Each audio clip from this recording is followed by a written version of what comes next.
Hey there, welcome to another episode of So You Want My Feedback. I'm Jeff Robbins, and this is the series where we dive into feedback requests and surveys from all kinds of companies, primarily hospitality, both restaurant, other food service businesses, as well as hotel and other lodging businesses. Today we're going to be looking at a feedback request from a restaurant. So this is an email I received from a restaurant after my wife and I had a lovely meal there. So spoiler alert, this is going to be a very positive feedback experience for the restaurant. So anyway, this is the email I got, and let's just go through some of the details here. So as you can see, they're identifying me by name, Dear Jeff Robbins. It's personalized, which we always think is great in our business.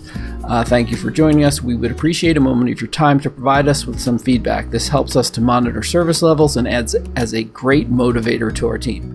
Terrific. Absolutely terrific. Short, sweet, personalized, telling us why they want their feedback. Okay, no problem here. Love this. Then there are two buttons. Leave feedback. I assume that when I click this button, it will take me to their survey. And then here's where we're starting to get into some issues. Book again.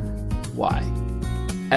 If you've interacted with any of our content before over the last 20 plus years that we've been doing this, one of our messages is always clear. Don't use the feedback request as an opportunity to also sell. Keep the message simple. You're cheapening the value of the feedback that you're looking for from the guest. To the guest, it may appear as this is just an excuse to get them to book another reservation to come back, as this is a marketing ploy in the eyes of many. So you lost me here. Anyway, we hope to see you again soon. Kind regards, and then it just has the name of the restaurant. Not a person, just the name of the restaurant. So again, they've personalized it to me. They've delivered a great message as to why they want my feedback.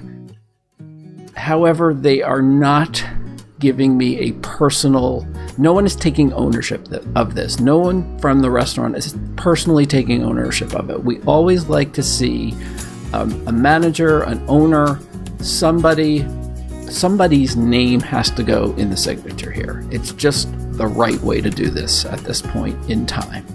Anyway, let's move on. So I'm obviously not going to click the book again button, but I will click the leave feedback button, and let's see where we get.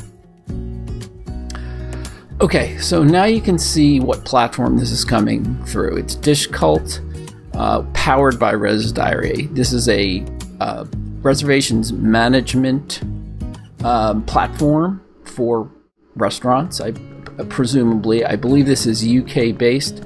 This experience actually was at a restaurant in the United Kingdom, so this is specific, I believe, to the United Kingdom. That said, let's see what else is going on here.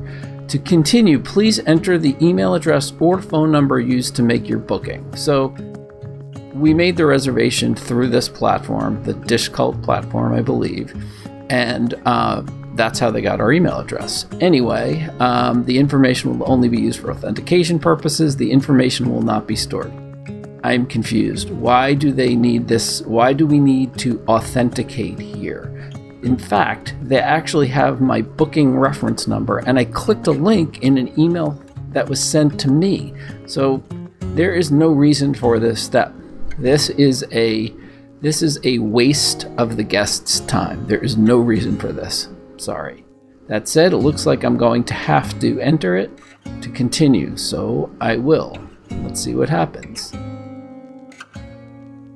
Okay, so this page refreshed, and again, it has the booking reference here, and then it has more details as to when the visit occurred, when we visited the restaurant, and then a marketing message, the description of the restaurant. I suppose this is helpful if I forgot where I went to eat, but I don't know. This looks more like a marketing message than anything else to me.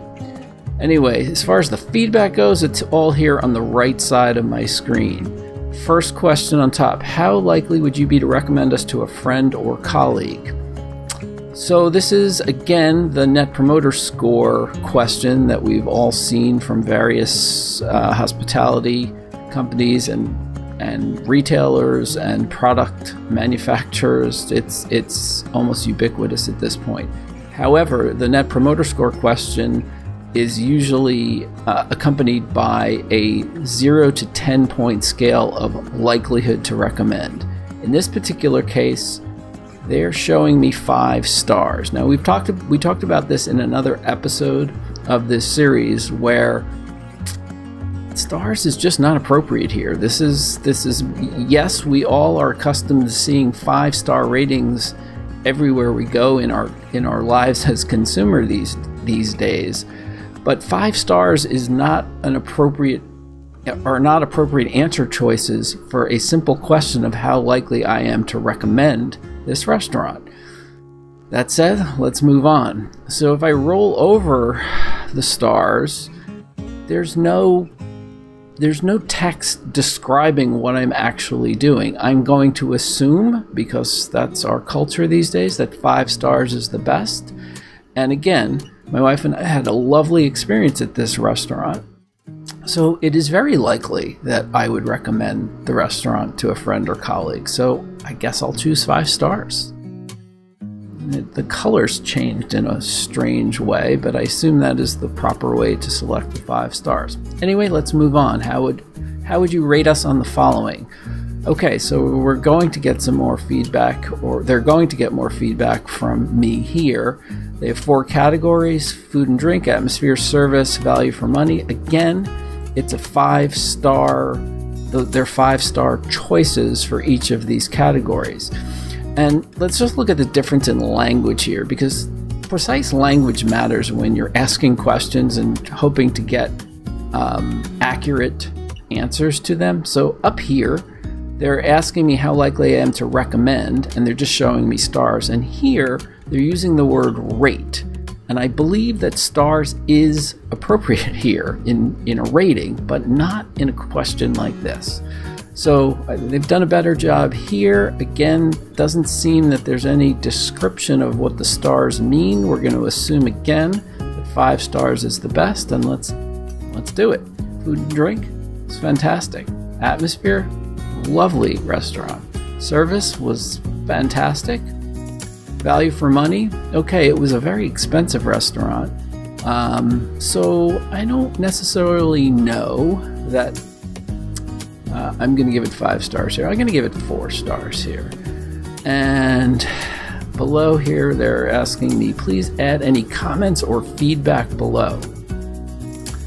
Personally, I like the opportunity to provide additional comments. It would be better if they were more specific, maybe ask me to elaborate on why I did these ratings. But the wording, please add any comments or feedback below. I mean, this is feedback up here. Comments would have been sufficient, just not great in terms of how they worded this. I'm not going to provide any additional comments. And then down below here, what type of review am I submitting, private or public?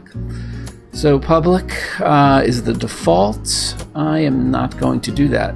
I'm going to assume that private goes back to the language in the email invitation to take the survey, where they said here, this helps us to monitor service levels and adds as a great motivator to our team. So again, I'm going to assume that if I keep it private, it's only going to go back to the restaurant, which is fine. That's great. I'm just happy that the restaurant is looking for feedback. And then how would you like to appear on the review if public? That's not applicable here. So I don't know. Not really sure what I need to do here, but I guess nothing. And then down here, I agree to the terms and conditions. So because I'm keeping it private, it's really not applicable here, I don't think. Anyway, submit my review.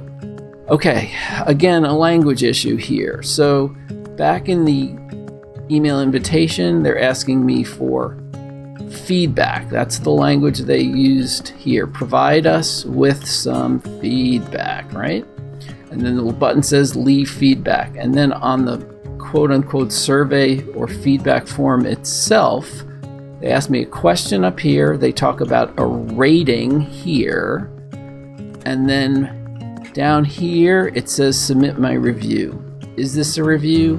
I'm a bit of a language stickler, so I just don't love this. But that said, let's move on and see what happens. Oh, I have to agree to the terms and conditions. Forgot. Submit my review. Oh, so there's an error message. I must enter some comments. Is that really necessary? I don't think so. Some people just want to do a quick rating or quick review or just provide some quick feedback depending on what language you use. I'm just gonna write, we had a lovely dining experience. I just don't think that it's important. You're cheapening or you're lessening the opportunity to get feedback by not doing that. Some people would just abandon if they're required to type in comments. So I think that forcing some comments to be typed in is not a great way to get as much feedback as you should. Anyway, let's submit the review and see what happens. And then there's just a refresh where it says, thank you for taking the time to complete the feedback form. So here again, they're calling it a feedback form. Before they called it a review, they also called it a rating. So language is important, folks. Take the time to really dial in and be precise with what you're asking your guests to do, the task you're asking your guests to do. That's my recommendation here. Anyway, thanks again for watching or listening to another episode of So You Want My Feedback. See you again soon. Be well.